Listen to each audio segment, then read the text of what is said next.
House, a division of SlyMedia, are available at your disposal.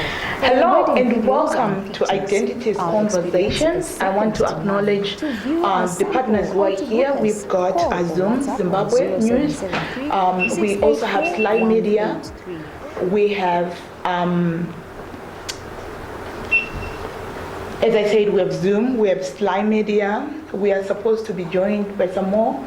Bastop was supposed to join us. Maybe they'll join us at some point. We have 263 chats in the room. We are here to talk about an issue that Zimbabwe has been waiting for. And it's a critical issue that we need to talk about. I have Miss Charity Lodlo with me, who has alleged that Prophetic Healing and Deliverance Ministry PhD founder Walter Magaya has sexually abused her and other women. In the Sunday Mail article by Garikai Mazara last Sunday titled Magaya's Bombshell, he outlines what Lodlo and Sarah endured in the hands of Magaya. In the case of Chenai Maenzanise, whose parents came out outlining the systematic way in which Magaya molested and abused their child, who was below the age of 18 then. Chenai came out refusing the rape allegations, but not the fact that there was a child or there was once an affair. I want to repeat that. In the case of the Maenzanise allegations that came out, the child, Chenai, came out refusing the rape allegations, but not the fact that there is a child between them or there was once an affair between them. Sarah has also recorded on video where she claims it's lies that came on newspapers.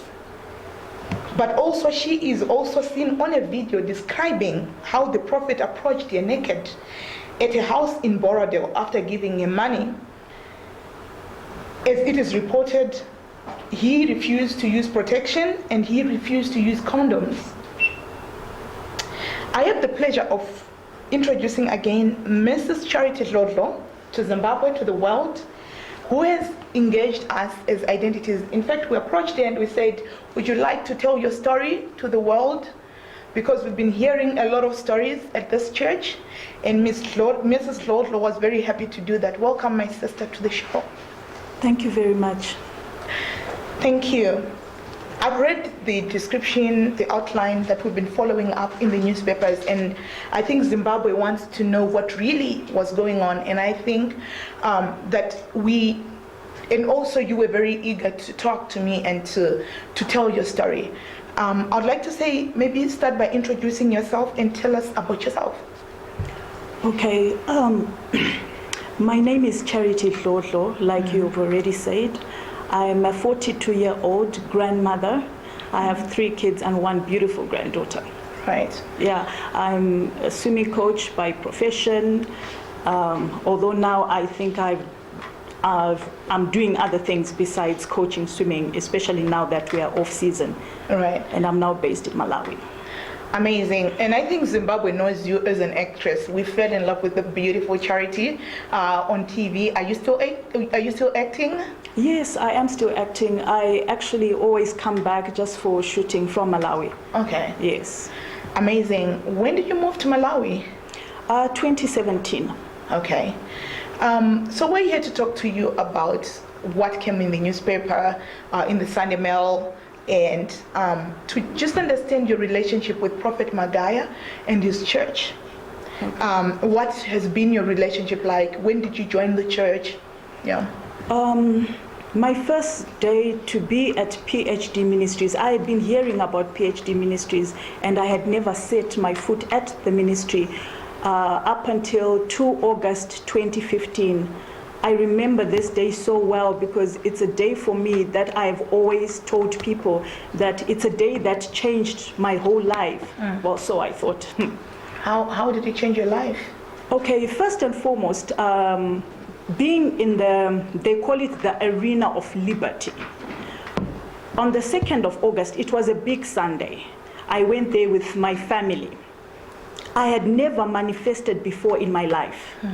And as Prophet Magaya came onto the stage to do his opening prayer, that is when I manifested.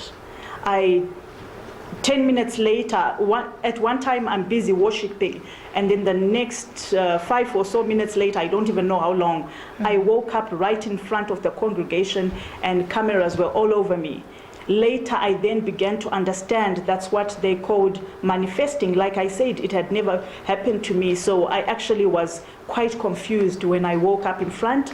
I was taken from there, and they took me to counseling services, because there are a lot of counselors who are there to help you, especially when they realize you're in a state of confusion. Right.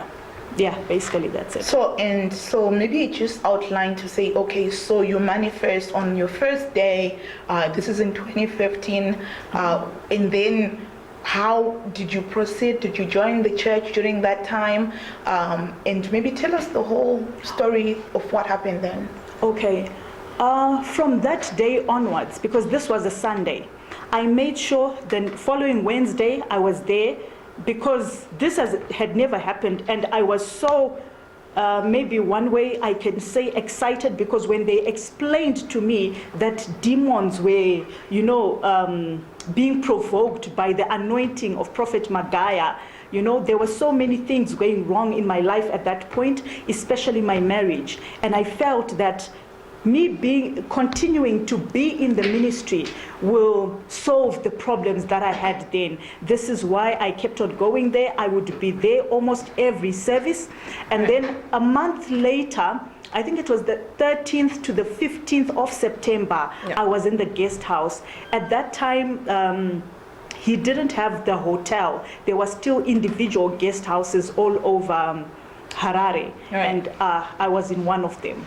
So during that time of the time when I was in the guest house, on the last day before you go out of the guest house, this is whereby you have a one-on-one with the man of God, and it always happens at church, but in his offices. This is where you go in and he gives you a word. And when I entered his presence, this was the first time I entered now into his presence, and he asked me about my marriage. What is happening with your marriage? Because Lolo is actually my married name, but there were so many things going on, like I said. So he explained to me about my marriage, and he said all will be well, and I received that word and went out. A week later, he then approached me through one of the ministry workers. This is still in 2015? This is 2015, whereby the ministry worker said, no, Prophet wants to know if you'd be interested in doing ministry work.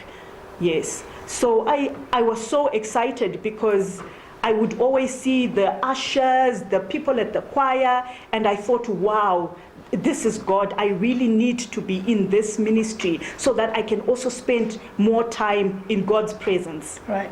Yeah. And so I just want to take you a little bit back to when you checked into the lodge, to the guest house. To the guest house. What was going on? Who were you interacting with? Were you praying? If you were praying, with who? Because we already know at the end you're meeting the prophet. But during the time, what are you doing with who? Oh, okay. From the Friday service, when you are in the guest house, you are taken to church by buses from the ministry. They take you from the guest house to church, whereby Friday there's the service. Saturday we spend the whole day at the guest house going through counseling. I remember my counselor that I sat down and I was telling her my story is Beauty. She actually works at the hotel now. So I got the opportunity of explaining to her exactly what is going on in my life, why I had come to the guest house. Right. And then that's the Saturday. Then the Sunday, the whole day you are in church, praising and worshiping God. Right. And then after that you go to the guest house. And then Monday now, this is the day that they say it's a day whereby you go through full deliverance. Prophet Magaya always makes sure he delivers people by touching their heads maybe 5, 6, so many times. And most of people, that's when you manifest. And for me, manifesting meant, okay, my problems are less and less every time. The demons that are being provoked are, living my life. Right. Yeah. So you tell us that, okay, now you have joined, you have started coming to church, you were prayed for the first time, you're going to be fine, your marriage is going to be restored, and then he sends a person to say he wants to work with you. And then what happens the week later? Okay.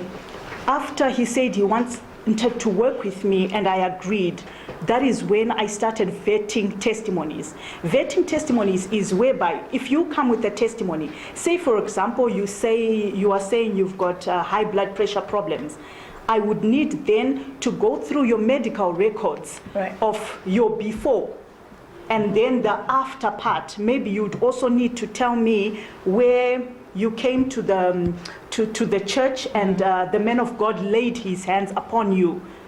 It's like as in a way of saying this testimony came from PhD. Okay. If it doesn't happen, like maybe you didn't come and he didn't lay hands on you or you didn't use the anointed mantles, we would not say that is our testimony. We would then also need to see an after, whereby you go back to the doctor and you don't have that problem anymore. So during the vetting of the testimonies, I think initially there were about 9 overseers whom I was working with. But the time I left, I think there were about 3 or 4 overseers left in the church. When you are invited to vet testimonies, do you know whether there'd ever be a person in that position or not? As for me personally, did I know? Pamakanzi, you're now starting to do the job revetting. Okay. Was that position created for you?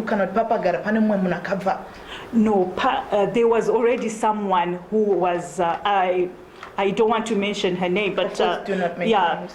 There was already somebody who was doing that before I came. And then what happened to that person? Oh, we were doing it together for some time until she left.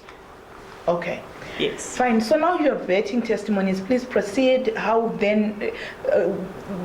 So from vetting testimonies, what else happened? Okay. How are you progressing? We're trying to get to where we are today. So we just want you to kind of give us the gaps. Okay. From vetting testimonies, I would also translate testimonies live on SlyMedia TV. Like when you speak in Shona, I translate into English for the benefit of those who do not understand vernacular language. Right. So these were my duties. After some time, maybe about 3 or 4 months, I then started, because Prophet knew I'm in the acting industry. And then he said to me, since you're also in that industry, you can take this chance to train others. And then I thought, okay, wow, this is my passion. So I gladly accepted again. And I would meet the young girls and boys from maybe around 16 years, right up until, 40, 45 years. That's the age group I was working with. And would meet at the church every Tuesday and every Thursday. That is also the time that I started getting, can I say, maybe closer to the men of God, because normally it's very difficult to go into Prophet Magaya's presence when you're just an ordinary church member, if you're not a ministry worker, or if you're not maybe a partner or something, it's quite difficult. So because of those duties that I was doing, I got closer to him, because I would also give him a feedback of what I was working on. I also got to work on skits. He would just give me short concepts to work with. So I would produce those and, show them to the world. So would these kids be shown on TV? What would they be used for? No, there's a Yada Theatre and Film Actors page, whereby I would just post those, and sometimes would invite people to the theater, to church. There's a room that they call the theater, so that people can, we have a theater, a live entertainment. Yes. Okay. So you're working with him, and then what happens? Okay, as I was working with him, after some time passed, I remember he called me once to his office. At this point, I was not communicating with him. I would communicate with him maybe sometimes. I didn't have his number, that's what I mean. I would communicate through Admire Mango, who is an overseer, or some other overseer at church. Right. He then said to me, Prophet wants to see you, of which on that particular day, I remember it was a Wednesday service. Is it still 2015? No, that's 2016 now. Okay. It was after a Wednesday service, and he said, Prophet wants to see you like now. I rushed to his office. And then Prophet said to me, I believe there are people who are stealing money from the ministry, and I need you to help me to trap those people and bring them to book. Okay, I was so happy to do anything for the man of God. So anyway, he told me names that I will not say. He told me the names of people that I'm supposed to trap. He gave me $200 to use as bait. So I got my partnership card and another from a friend, and I gave these two guys, and I gave them money. For example, if your partnership card, you're supposed to pay $20 a month. I give this guy $100, and he's supposed to update my partnership cards like for 5 months. Now this guy would update maybe for 8 months, but I would not get a receipt, and he would take the money and put it in his pocket. So both of them did that. I trapped them on a Monday. Remember, this was a Wednesday service. I trapped them on a Monday, because during the week I was still trying to get very close to them to find out how exactly they are doing it, and I pretended as if, I also want, to benefit a little something out of it, of which they agreed, fine. So on that particular day, after trapping them, it was a Monday service, Prophet Magaya came out after seeing visitors. In fact, before visitor service was over, he came out, and he went into the security cabin whereby these guys had been, they took them into the security room to make sure they don't go away until the man of God sees them. There was Prophet Magaya, his overseers, even Mama Magaya was there outside the security cabin. Prophet Magaya started beating up these people. Prophet was beating this man up, yes, because one of them, he actually was saying, I took you to school, I did so much for you, why would you steal from me? And then that guy answered something, charity, I was at a distance whereby I was not at the door, I didn't hear much. But then I heard Prophet has got a loud voice, and he said, charity ndinda mutuma. And I'm standing outside there and I'm saying, oh my God, I don't think he should have told these people, because it actually created a lot of enemies for me. For you to expose you when you were exactly. He's undercover investigator. But I just want to ask also at that point, before you proceed, to say, why did you agree to be a security? Because I'm thinking this ministry is a very big ministry, and you're a newcomer who's maybe barely in a year, and then you're given this opportunity to be an investigator. Did it even occur that maybe you could have declined or something? I don't know. Well, at that particular moment, when you in PhD ministries, you're like brainwashed, I can say. Maybe you don't think straight at that particular moment when things are happening. For me, it was just protecting the man of God, protecting his finances. How many of us want to protect the man of God? Okay. People shouldn't steal from him. This was me, and I was more than happy to do it. To say, no, if people are stealing, I'll stop. But what I just didn't think was fair, him exposing me. Right. Yes. Thank you. But please proceed, and then you hear your name, he's calling charity, you're devastated, why he's exposing you. What happens next? Yeah, after that, I remember I was working on that particular assignment. I was also working with somebody who, he's not an overseer.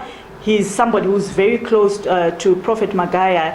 His name is Mr. Mazuru. You also see him from the chats. I think you saw his name from the chats yesterday.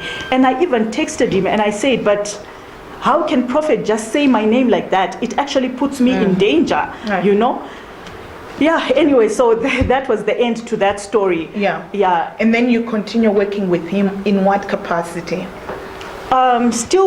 Still vetting testimonies, of course, still as a very close spiritual daughter. Then I was also continuing with the acting lessons. Prophet at one time said to me, I want you to beware of a girl named Sarah Maruta, who's also in your acting class. Sarah Maruta was in my acting class, and we were quite close.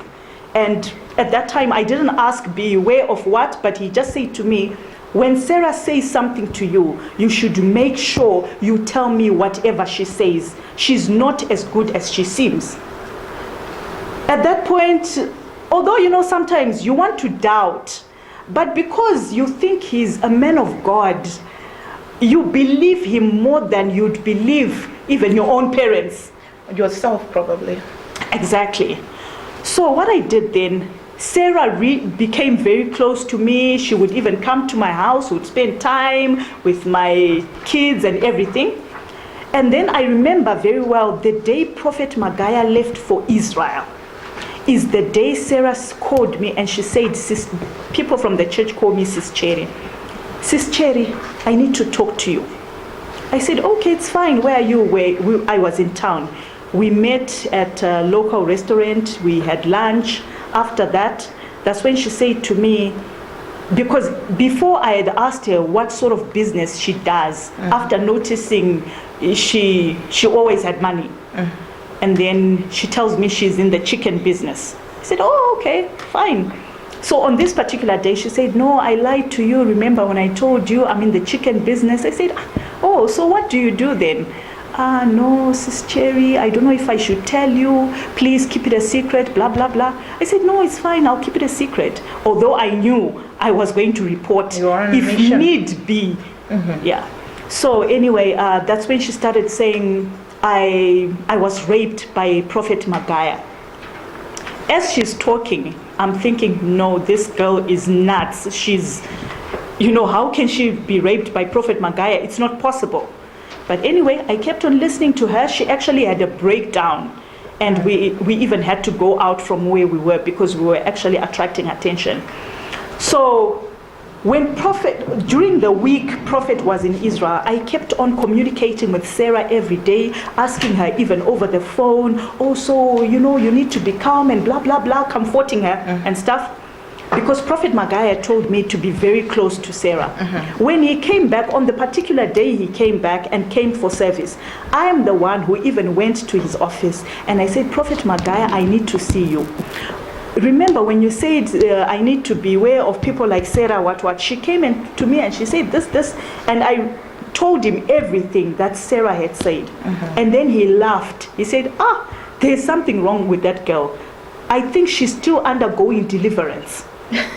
But you were also undergoing deliverance, but you're still in the ministry. But, yeah. So anyway, no, this girl needs to. So anytime is she still communicating with you? Oh yes. He's even said, okay, when you come like on Sunday, I'll send Admire Mango to come and collect your phone so that he can print all the chats that you're having with Sarah. I said, okay, no problem. And Sarah would communicate every single day. Sometimes even if she's quiet, I'm the one who would say, Sarah kondeip, just for her to start, and then Sarah would continue her stories. So Prophet Magaya would send Admire Mango, they would be collecting information from my phone. Up until a day Sarah just called me in the morning. She was so pissed off. She was shouting at the top of her voice, Sis Cherry, I didn't know you could do that to me. You were telling Prophet Magaya everything that I told you. How could you do that? How could you betray me like that? I caught you. And I even replied, I said, no, you didn't catch me. I'm the one who caught you. You are delusional. There's nothing like that. You were lying all along. Then just Sarah cut the phone. From that time, I did not talk to Sarah up until recently.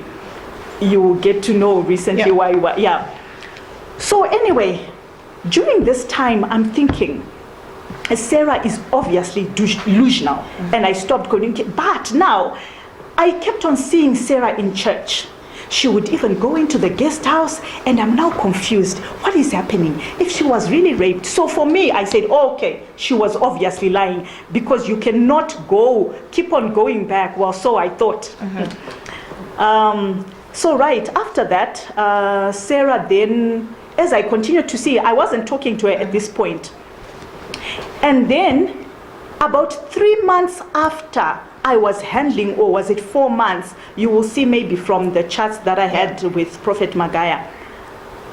Prophet Magaya, I remember on this particular day, I was in town with my daughter, and he sends me a message.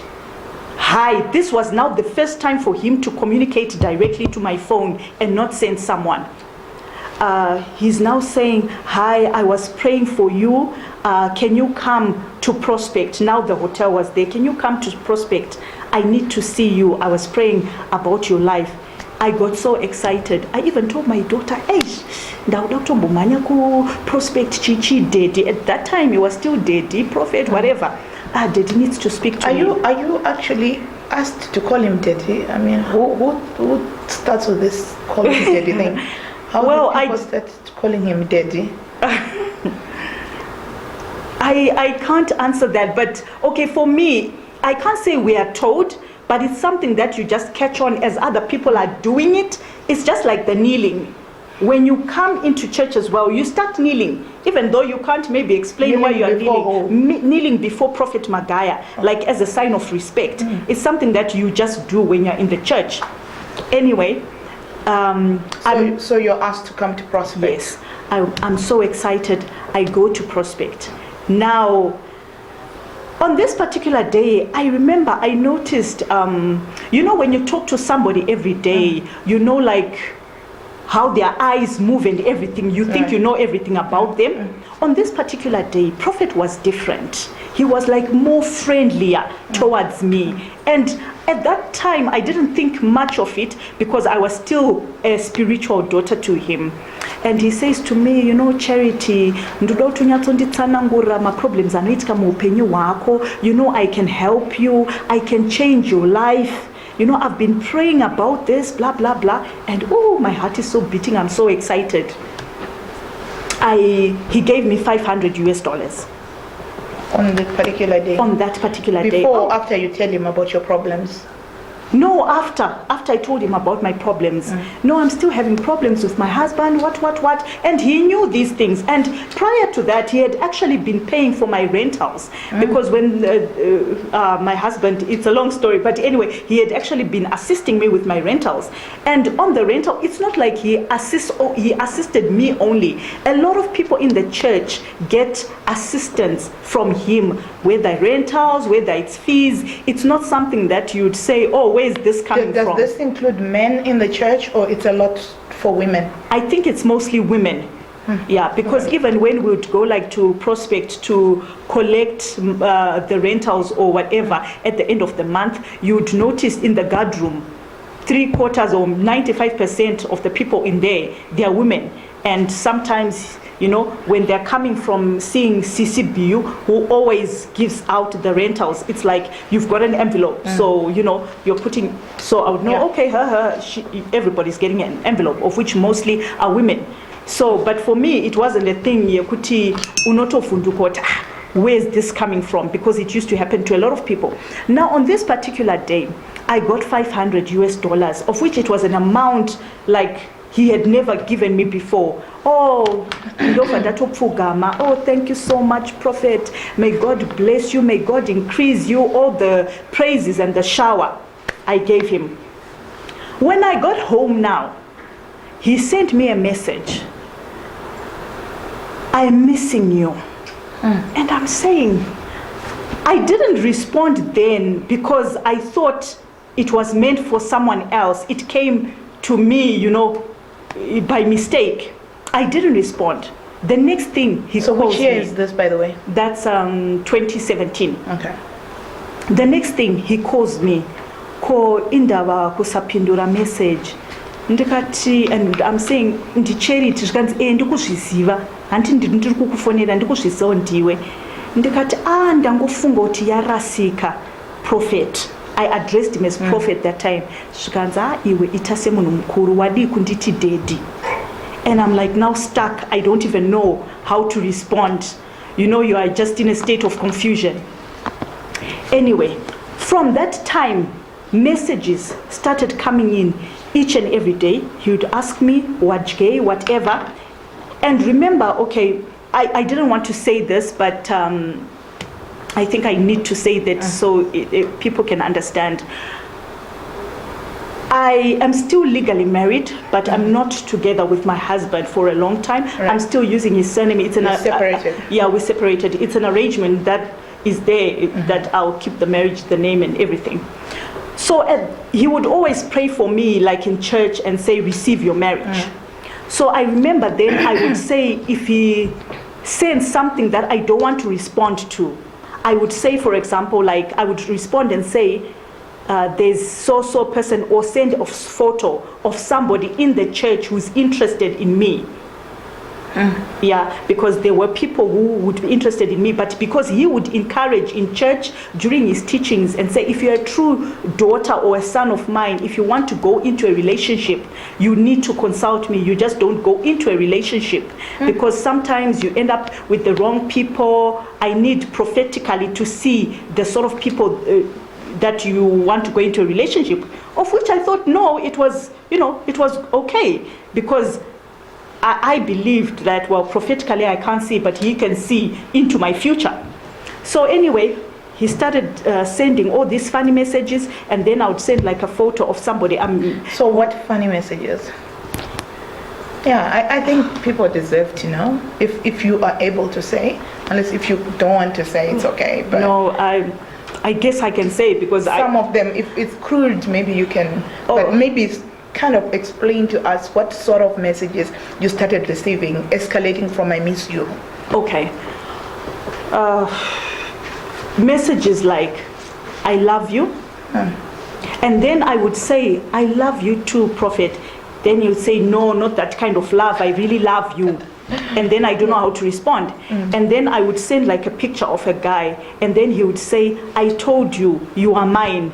And now I'm thinking, is he psycho? What is he talking about? Wow. I've even got messages you'll see from my chats again, whereby he would say to me, I want to marry you.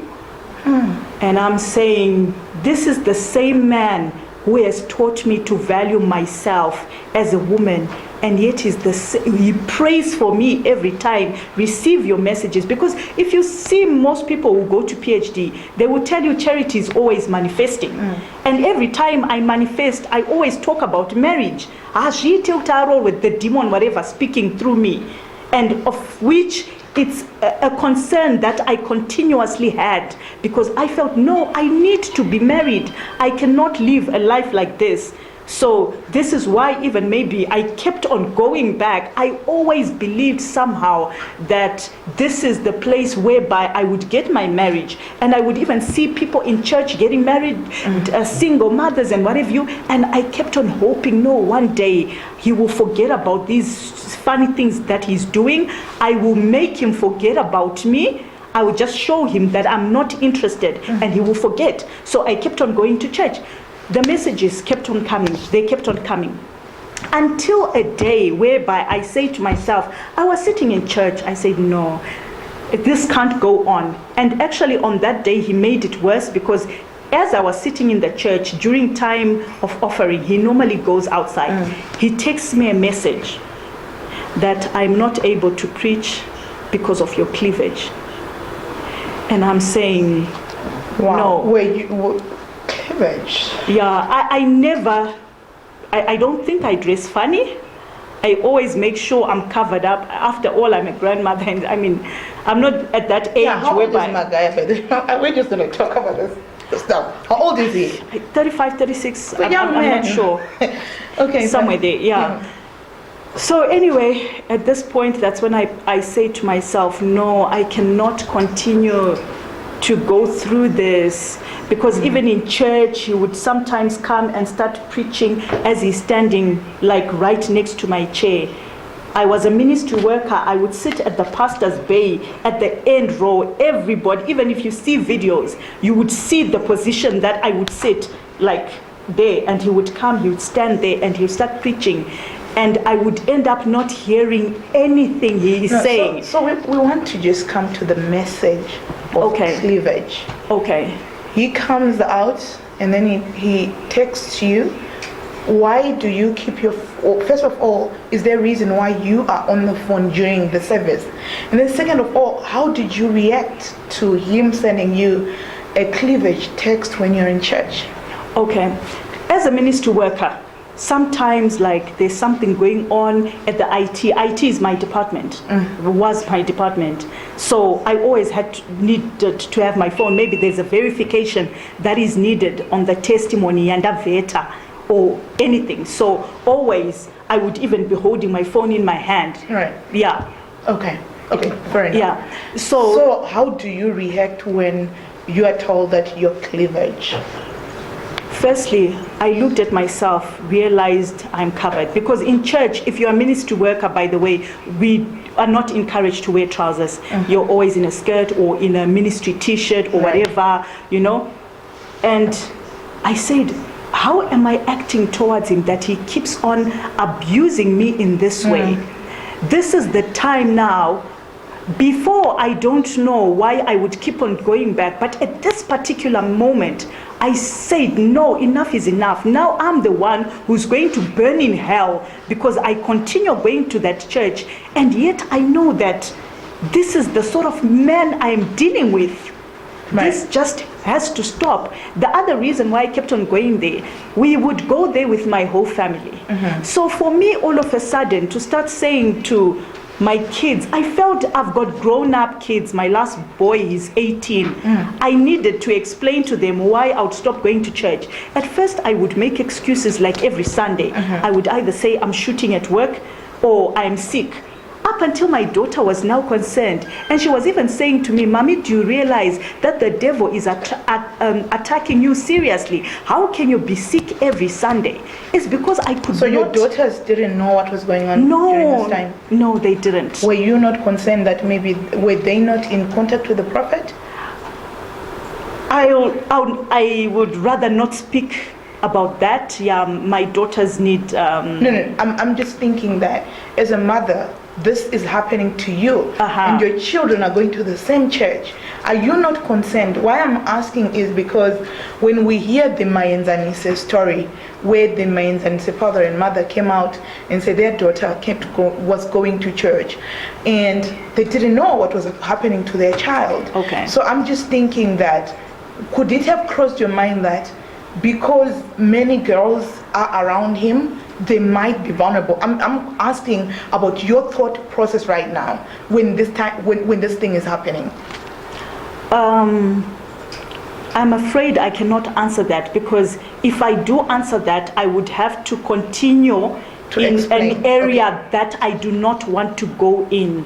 At this point. Right now, yes. Right. I think I will leave that to the court. I'm obviously going to go into court. Some things I would rather then start talking about them there. I respect that. Thank you. Please continue.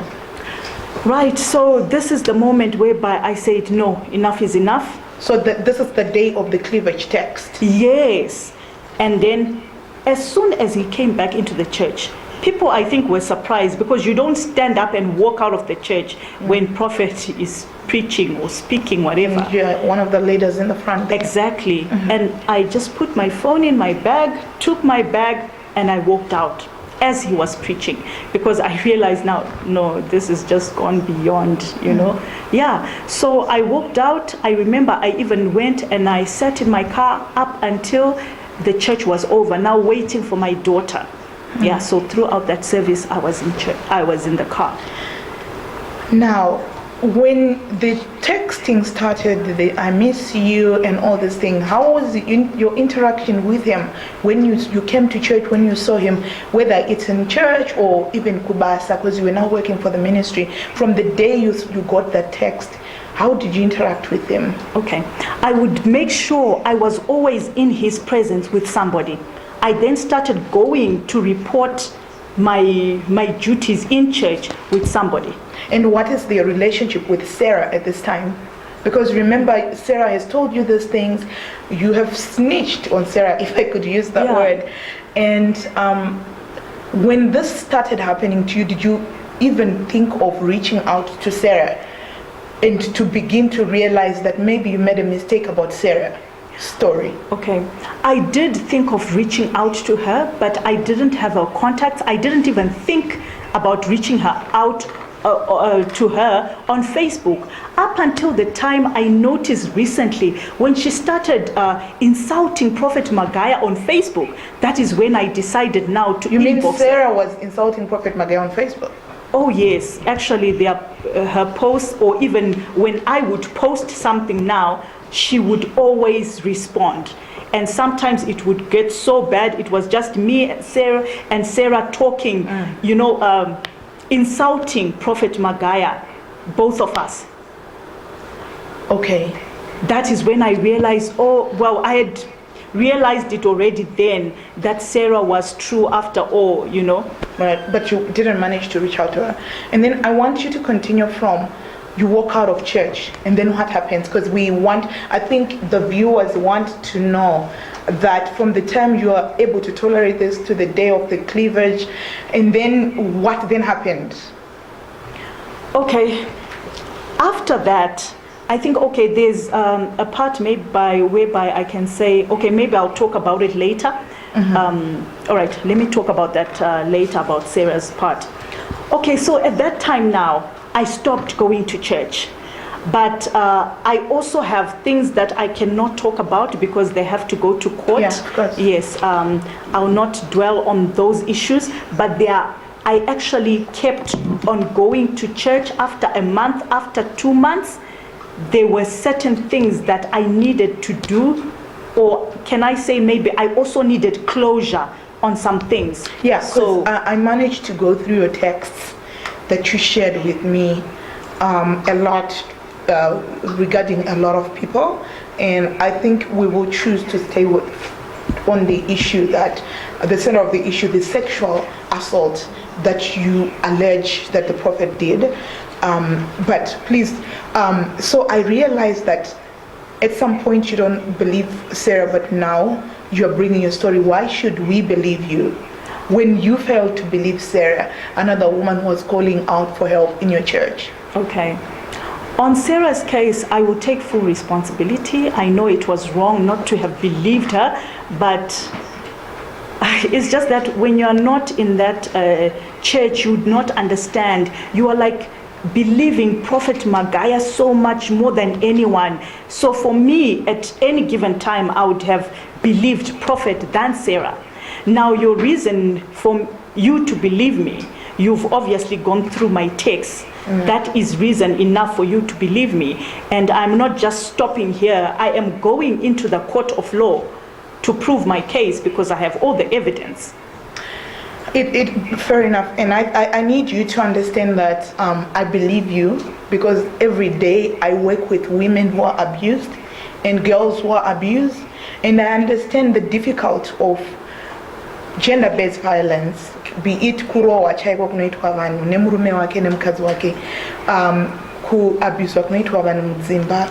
Oh my God, I'm a Christian, and I know the overemphasis and power that the prophets, all these prophets have, to the extent that even parents can choose to not believe their own child over the prophet.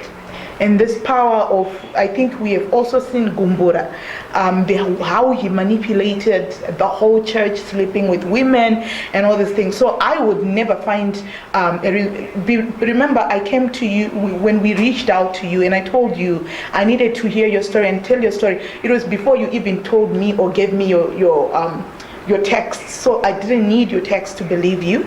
The text only helped me to understand the nature, how engrossed. Viewers, I have gone through texts and I've gone through messages that include Sarah that I would never want to be the one publishing them. It takes charity to do that and anybody else who's involved, but there's enough evidence to show a lot of things that have been happening, and I chose to come to speak to you because I have many questions as much as viewers have. For example, why did you keep going to this church where you're being abused? because you obviously, these things are happening. You know there are other women who are going through this, and probably by that time, every time you're going to collect an envelope for your rentals, maybe many, so probably at that point you're actually already knowing good, many of us. How do you explain your continuation in going to this church when this was happening? Okay. I have, maybe three reasons. One, I needed closure. I needed an apology from Prophet Magaya. So I kept on pushing. Even if you saw from my text, I would push Overseer Mango to say, and these were exactly my words from my text, I am tired, I am fed up, I need closure, I need to understand why he decided to do that to me.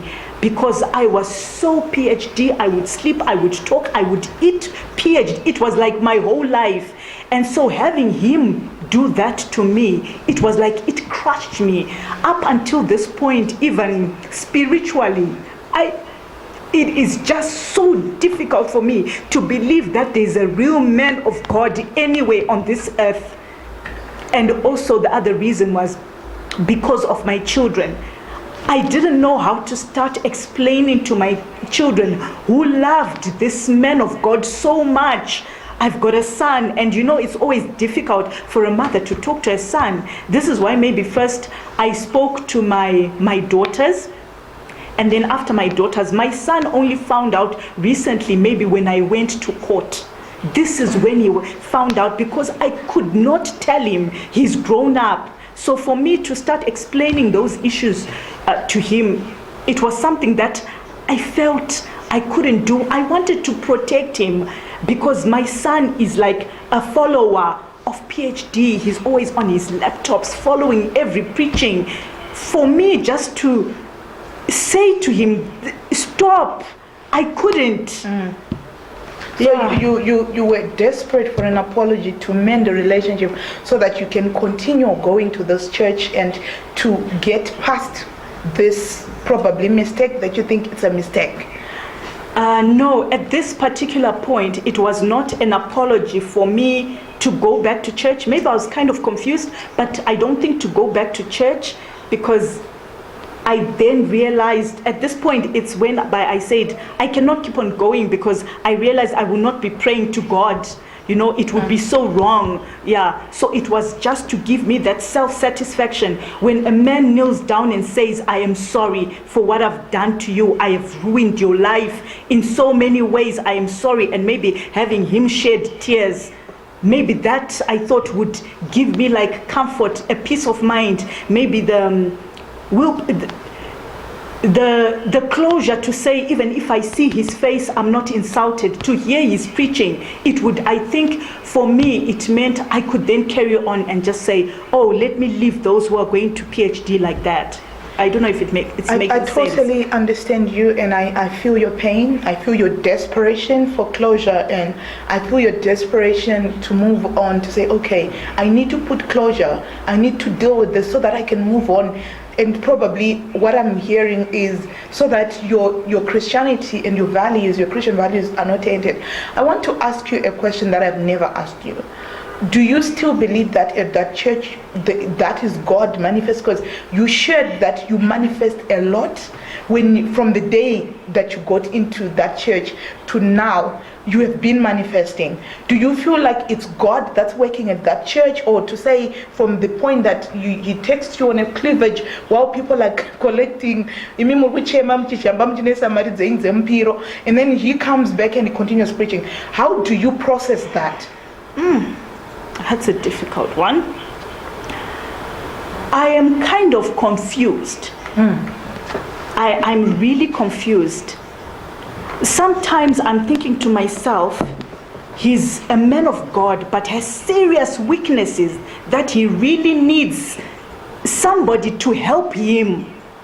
Because also having been in church whereby I would vet testimonies, if somebody comes with a skin disease, onamatirwa ndoona 2 weeks later arikudzoka skin disease yaya hapana, there's nothing, you cannot fake a skin disease. Pane pato nema pictures before and after. And then, yes, this is the same person. So it's either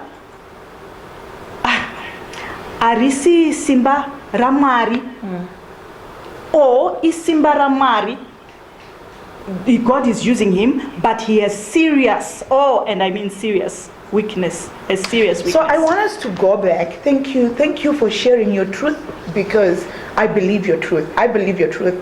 And I told you that the reason I'm doing this is because I want to believe you, and I believe you. And I also, I think at this juncture, I just want to share and mention other victims that have come forward, and then sometimes they just disappear. There is Sarah, there's Enesia Mashusha, who did the interview here, the Mayenzanise parents. He herself, she's gone through this. And she's one of the few bold, she's right now in the United Kingdom. She's one of the bold ones who have actually, and that's where we picked, because I think from the Mayenzanise, Enesia did that interview for the Mayenzanises, and then you came and Karikai did your interview. So for me, I'm just building on to a process that's already going on. And then so there's Enesia Mashusha, and then there's Sarah Maruta. Sarah is the one who's refuted the allegations, but yesterday I got a contact of a video where she describes illicitly how Prophet went into a present naked. We also have the Mayenzanise Chennai, and I want to focus to just explain some things which I mentioned earlier on about Chennai Mayenzanise. Chennai Mayenzanise, when her parents describe how she was abused, she also did her own video. I think it was less than 3 minutes. In that video, she says she refuses rape allegations, but what she does not refuse is the fact that there's a child. So there might be a child between her and the Prophet. What she also does not refuse is that there was a relationship. But what is also clear from the messages that her parents and some of the messages that are out is that she was underage, she was below 18. So the reason why I personally took this is because there is a concern that there are sexual or inappropriate relationships in that church that are going with underage girls. So I think it gives an opportunity for authorities at this point to investigate that. So if somebody goes to reach a nice message, she does not refuse there's a child, maybe there's opportunity for a DNA test. She does not refuse there was an inappropriate relationship, but she refuses rape allegations. So I think that's enough ground for somebody who wants to do something to investigate. And then there is yourself, my sister, Charity Lolo. And then the first time I got interested in the story ya Magaya, when the lady called Petronella 3 years ago started recording herself, Paka herself record herself na Prophet Magaya vachitaura, when Paka piwa mari atupa 10,000 really as a Christian it really touched me, because people go and desperately give their offerings out of desperation, and this money is being used to inappropriately for sex, to buy sex. I mean, if somebody is going to be paid 10,000 after having sex with the Prophet, so that money is being used for buying sex. That's my moral obligation as a Christian, why I'm doing this. But I want you, my sister, to take us back to, so there's been the cleavage, and then through our backstage conversations, there's more that happened. Maybe if you could walk us quickly through what then happened. So did you come back to church? Did you get into contact with the Prophet after that? Right. I started pushing for Overseer Mango, saying I need an apology from the Prophet. Right. He organized a meeting whereby I thought, okay, he's now ready to apologize. I think at that time I had not gone to church, I think in 3 or 4 months.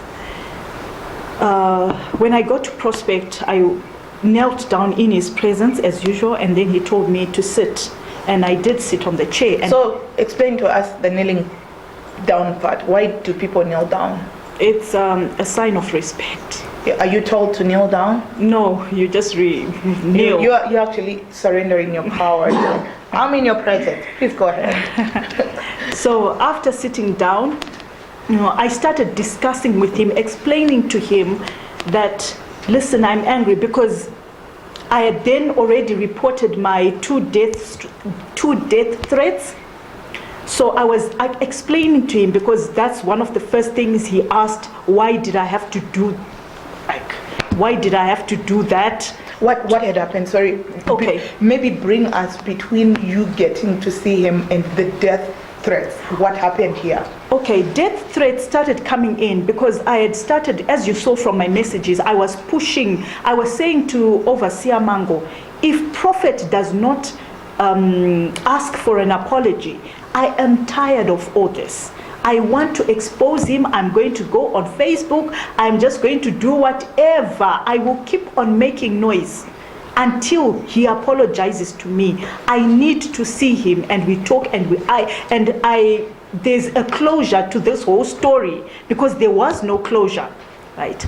And then so on this particular day, that's when he says to me, why did you need to go to the police? You could have come and spoken to me. Sorry, I'm going to bring you back again. Okay. So you've been demanding for closure and apology. And then what happens? What happens that makes us want you to want to go to the police? Because I realized, one, I was not going anywhere with this. He kept on sending Overseer Mango with messages. That part also, I don't want to get into it because I would end up skipping some things that are best left for the court. Yeah, can I not explain? Yeah. Right. Okay, you are not able to explain to us why you went to the police in the first place. No, that is the death threat that I explained. Maybe I didn't get you. Yeah, so I know the story. I'm wanting the viewers to know why so from cleavage to you going to church on and off, what brought us to want to go to the church, because that part hasn't been explained. To go to the police. Okay. On my issue, there are two death threats. The first death threat, the docket actually went missing. And when I then realized that this docket is now missing, after continuously going to the police trying to push so that this case goes to court, when I realized that this docket was now missing, somebody advised me, no, I think you really need to push, keep on pushing. Okay, so maybe to just kind of put the bridge, you can correct me if I'm wrong. Okay. I do understand that from the time you were engaging with the Prophet, if that's correct, to the time you're now wanting to see, we are engaging with Overseer Mango, there is a death threat that comes. What is the purpose of the death threat, and who brings the death threat to you? The death threat, the first one, I said I don't know who the death threat was from, but the person who came to my house said he was sent by Prophet Magaya. This is somebody I don't know. Everybody at church knows where I used to stay. So it wasn't like a shock, even somebody coming and saying they are sent by Prophet Magaya. So they're sent by Prophet Magaya to tell me if I don't stop making noise, they will silence me. So by now you were making noise through what? Through Overseer Mango. Okay. Saying I'm going to expose. Okay. I will not keep quiet. And then he actually, if you notice from the text, he even stopped responding at one time. When I kept on with those messages, he stopped. Obviously, he knew maybe I would end up printing and this would be evidence against him. So he even stopped up until the time for the death threats. The second death threat came. That's when now they even wanted to start speaking to me. And I said, no, I'm past that point. I now wanted justice. I said, I'm not speaking to any one of you guys again. Okay. Yeah. So that's when you went to report to the police and the missing docket? Yes, the first one up until now, that docket had gone missing. And then the second one now, it was changed. The whole docket was changed from the original kind of paper that was written. And I even raised that issue at the police station. I say to them, look, you want this docket to go to court, but it's not the same docket that I wrote. My signature is wrong. It's not even it. My phone number, you know when you write a docket, there's always your phone number and the signature. The signature wasn't mine. The phone number, and I said, how does this happen? The police officer could not even explain anything that I could hear. Until then, I also started making noise at the president's office. Oh. They are the ones who actually encouraged. So which year is this now? This is now 2018. Okay. Yeah, and before that, I had even, I'll show you the emails that I actually sent to Prophet TB Joshua explaining my case. He even called me, and he even called me, full stop. Right. Yeah. So and then so you went to court, obviously. Yes. And you refused to talk to them. You went to court. Yeah. And what happened? I lost my case in court. Why? I did not have enough evidence. It was just my word against him. And also because it was my first time, I had never gone to court before. I didn't know all this process that before you go to court, you actually need to submit your evidence. I had not maybe done my proper research. Right. I was actually excited about going to court. I even sent overseer a message saying, I'm so excited. I wish court could be nearer. You know how it is when you're confident and you know But why are everything's you in order. sending the overseers when they're the people that you know they work with the prophet? I wanted them to tell him kuti vanyatsokwata vanyatsozoti ya now ndakuzovanyudza. Okay. Yeah. Okay, I can understand. And then what happens after that? So in court now, this is where I lost my you lose case. the case, and you continue. Did you continue talking to them? And so because there is a part that then you get invited. Remember, to the part, then at what point did they agree now to see you? The prophet was it after the court, do you get into his presence or not? No. From that time, no. Him calling me, we actually, in between the two death threats, that's when I saw Prophet Magaya. Okay, so I want you to talk about your time because this is where something big happened. Yeah. That escalated because I think it's important because Yaka Budam newspaper. Yeah. I think, so I want you to talk about that meeting. Yeah. In his presence, I knelt and then he said to me, I can take a seat, of which I did. And then after discussing from the time the death threats, he kept on saying, no, I didn't send Jimmy, that's James Zamu, the guy. No, he just came because he felt, whatever he was explaining. I said, okay, but obviously I knew it was him. And then after discussion, I thought he said, okay, even if you don't want to come to church, I'm just going to pray for you so that God will bless you. Okay, I said, okay, no, I'm not in I wasn't about to start another fight, I said, okay, let me just allow him to pray for me and then I go. Instead of praying for me like this, Prophet Vakarebaka, and I'm kneeling down, I'm also tall. Instead of him laying his hands on me, he grabbed my breast and he kissed me. Wow. That's when pandaka screama. Ndascreama kudaro ndo pavakandisiya. And then I walked out. Sorry, dzokati taure. What? I just walked out. From that day, andinakusombodzokera in his presence again. Oh, citizens, this is something that is very hectic. That a man of God, in quotes, is being alleged to have done to women. And I think the question becomes, how many more women are going through this? Whatever else is happening? I want to ask, has there ever been an exchange of money other than the envelope between you two? Yes. What was the money for?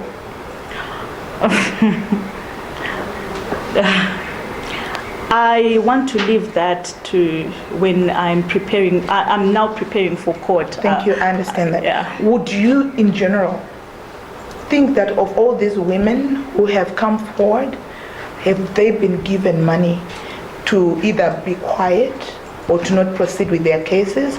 And would you think that money could be one of the reasons why they don't continue with their cases?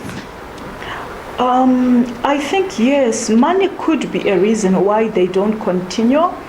I'm saying so, especially in the case of Chennai Mayenzanise, because the way she just, The way she just acted as if her mother is the one who is insane, and I think, yeah, there was an exchange in money. And as for Sarah Maruta, I would want to say definitely, on that one, definitely. Why I'm saying so? Because you realize from my messages with Sarah, she was the one who I introduced her to Garikai Mazara, that's true, but I never forced her. And even from messages that all of you can see after this recording, some of them I even sent them to you. No, you also sent me the recorded voice messages, the conversation between you and Sarah, where she's actually heard in those voices celebrating. But she also says something in your text exchanges that you shared with me that well, I don't want to quote her because she's not here, and I haven't done forensic searches to say is it really her or not. But what would have been some of the reasons why you think Sarah would have suddenly stopped to cooperate? Because from what I saw, if it's her really, she was with you. Let's move on. Let's report. Let's do this, that, and suddenly a halt. And I note the halt where Sarah stops, where the alleged Sarah in your phone and in your text, where she stops talking to you when the first meeting you have with Garikai, when you say, in fact, there's a message that you say, Sarah, because as we have agreed to go forward with the public, I am also going to see Garikai. I think you actually invite her along. And then I note there is no response in that message. And then you go on to say, I don't know whether you had a phone call in between or not. And then you go on to say, I just went to see Garikai, my sister, it would be good for us to go. Sarah does not respond again. And then, so I think there are further messages that Sarah does not respond to. And I think in that moment, she's probably saying, I have not consented. Had you spoken to Sarah before you went public? Because I can say, I've seen your messages when you guys are together, Murugufamba agent together. And then suddenly, when you escalate things to go public, Sarah makes a halt. Did you engage Sarah to say, let's go public? I am escalating this with Garikai. Did you do that to get her consent? Yes, I did. Even before I left Malawi, you will see from my passport, the reason why I came back was because of this story. I would have been in Malawi right now. But as I was speaking to Sarah in Malawi, she's the one, I think you will see those on Messenger app, because those were not in my WhatsApp, on Messenger app, whereby Sarah was saying, yes, Ande, please, kumapuri sandimirirei, tigwenda tese, I want to join you. Those were her exact words, not me. So I don't know now how she can say I can understand. So remember when we were meeting for this meeting, there's a time I called you when we were at our sport, and for about 10 minutes you were not responding on your other phone, and I called you on the other phone, and then you picked. In that moment I thought you had also chickened out, and I could understand that. Why? Because the issue of reporting cases of abuse are not light. They are huge, and I can understand. I know a lot of people are judging Sarah right now, or whoever else has withdrawn. It's hard, and I think in many other instances, may not only Sarah but other people actually are beginning to think and certain even mu message ya Sarah no ye video yake akaita amtotoro tinchada kuzororwa. So a lot of women, would you think it's actually it's a reason why women don't continue with cases, especially young women who are abused? The shame we have not forgotten. Possible husbands. Do you think it could be one of the reasons? Oh, I think it is one of the major reasons, because people tend to start looking at you with that eye yokuti wakambonzwai, wakambodai. Na especially a person akaita kunge Prophet Magaya, he's a person yokuti jasiana nokuti andambodane mkomani down the street whom nobody knows. But in this case, I think it's different. And for Sarah, I thought so too. Even you'll see from my messages, there's a lot then she started saying, because for her, she also sent the message, Kuti, I told Garikai to wait with this story, but Chakamu Boande Chokti, Garikai akakasika ku release. After Sarah had even gone a day before, begging Garikai kuti imbomira, kuburitsa nyaya. aida kumirire chii? That one I think, I don't know. Well, she says kuti her boyfriend enge aramba. Saka Okay, I don't want to talk about people's boyfriends. Yeah, which is fair enough, because she's seen, I mean, if you watch that video, she actually says in just Dokuroro, but what about, and I think in another text, another straight text that I don't want to talk to, you actually ask someone who refuses to assist you in your story or to go to the police with you, where you say, but what about justice? And unfortunately, I think a lot of people, especially women, sometimes are not thinking that about justice. What justice? My justice is me being able to be married, my in-laws not having to see me as, oh, mkazi yakambo nzwaina prophet. But are we still as a society having to think and stigmatize women, or to actually empathize and sympathize with women, and then to shame the abuser? You know what actually is fun is, most women are the people that actually, I'm being fought more by women than men. They are the ones who are calling me a liar, a prostitute, I'm making everything up. It's women. Most men are actually coming to my inboxes, giving messages, strengthening me. But women, I don't really know, you know, what can be done. But they even start sympathizing with the perpetrator. Those are women for you. Right. And I think as we're coming to the conclusion of this conversation, I have a few more questions for you, where we say, I noted when I was watching the parents, the Mayanzanise family, the mother and the father narrating their story, there was a desperation to go and see the prophet. And I see the same desperation to go and see Magaya, to say, we want to talk to him. And I think I can understand, because Muna kutorera power yako. So by so wanting to ask him, to face him, to say, why did you do what you did to me? It's probably wanting that closure and getting your power back. I totally can understand that. But what else would you tell to a girl who is probably watching you, a woman? Because I probably think that as identities, this is a call to say, if you want to come and tell your story, we are here for you. We're here to tell those stories, because we believe that when we tell stories, someone loses their power, because you were having death threats. We are hoping that authorities and whoever is responsible stops that.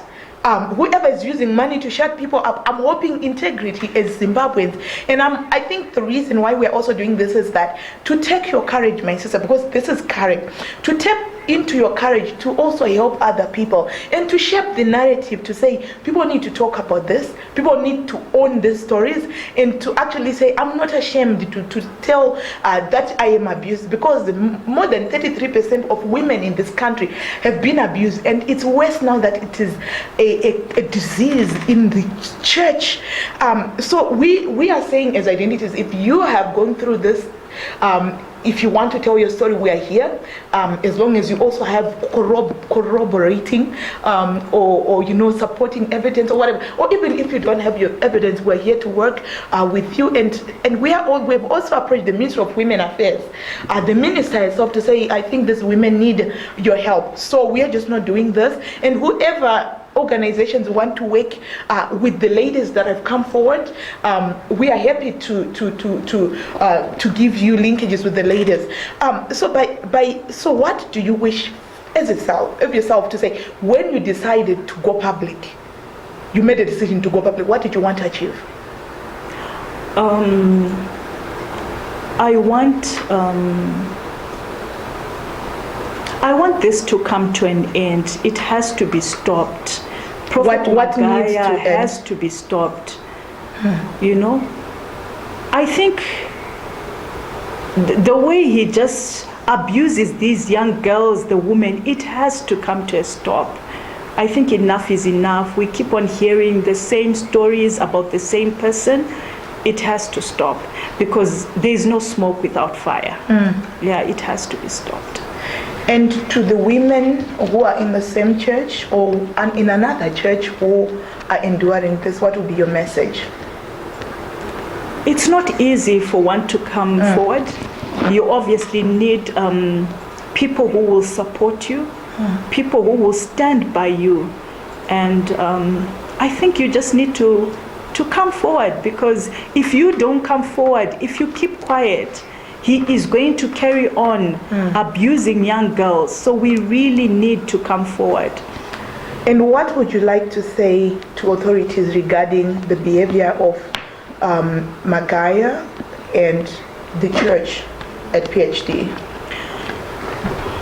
I think the authorities should make sure that people are safe, because one of the reasons why even it took me a very, very long time to come out is because I felt I cannot be safe. I felt there is no justice in the country, because from the time even evidence was, like dockets were missing. So I think they need to really investigate, to look into these issues, to say, is everybody just hating Prophet Magaya from Norway, or there is something happening? So they need to investigate. We need protection. This is our country. Right now, I'm staying outside the country. It's not because I want to, but it's because I feel I'm not safe here. That's why I decided to. Do you also feel safe in Malawi? Because they know. I saw in your text that the people you're talking to know where you are. Would you feel safer in Malawi than you are in Zimbabwe? Right now, I'm not even feeling safe in Malawi anymore, because they know I'm there. I was feeling safe before, but not anymore, especially with this move that I've done. I'm now thinking, okay, which country? Do I stay here? If I do stay here, is there security enough for me and my family? But now that you have spoken as well, do you feel a sense of security? Do you feel a sense of being relieved? How do you feel after the platform that the Sun ML gave you and what we are doing here? How do you feel? Okay. And what are some of your expectations moving forward? Okay. I really feel relieved, because I think right now he would be very, I don't know what word can I use. I don't want to, you'd be very silly, can I say, to try anything. Right. Because I do have a death threat from him already. So if anything happens to me now, people will know it is him, So I'm kind of relieved also, because I had been bottling this up for a very long time, and it was eating at me slowly but surely. It made me lose my confidence. It really affected me, and is still affecting me in ways that I cannot even explain.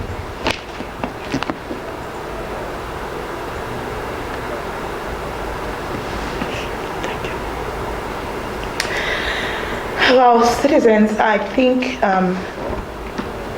we had what we had. I want you to know, my sister, that I believe you. I believe you. I believe your story.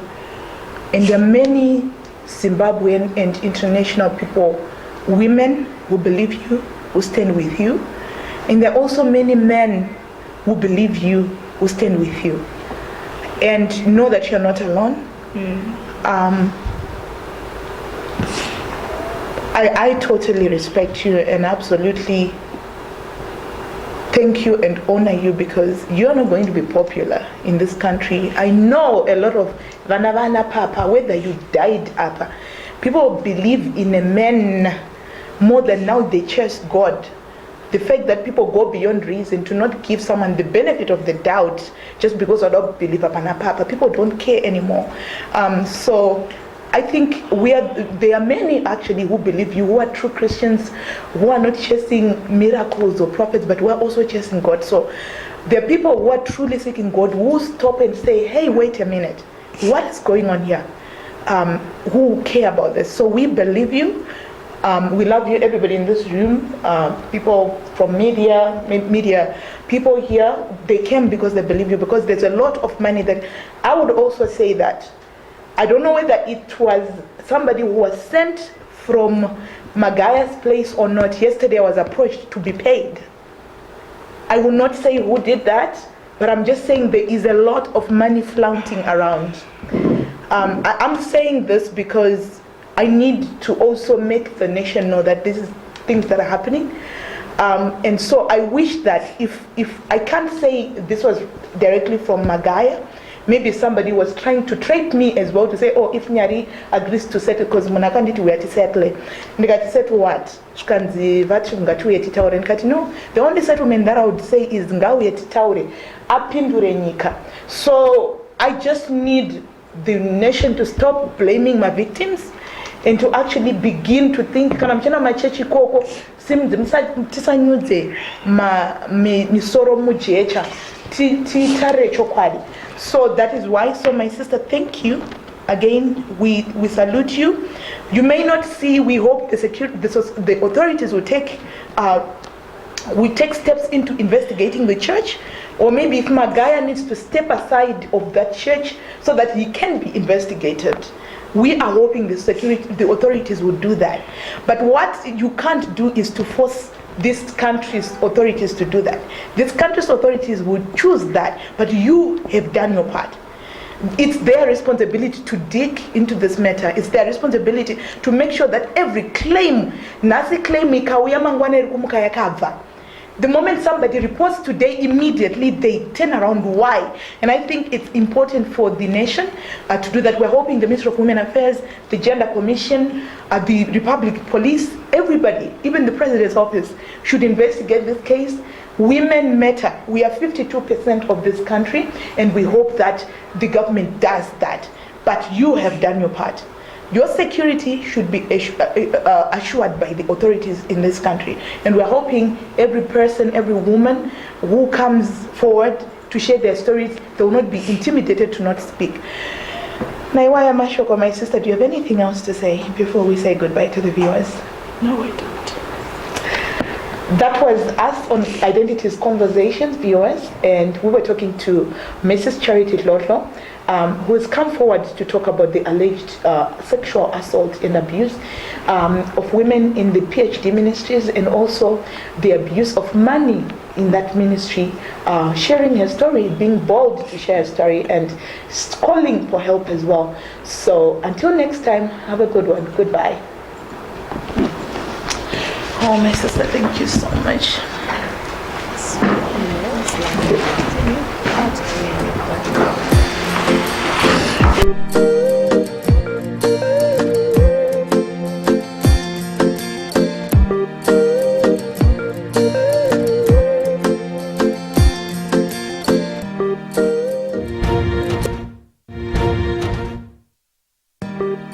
Lighthouse, a division of SlyMedia, are available at your disposal for your wedding videos and pictures. Our experience is second to none. To view our sample or to book us, call or WhatsApp on 0773 684 183 or email slymediastreaming@gmail.com.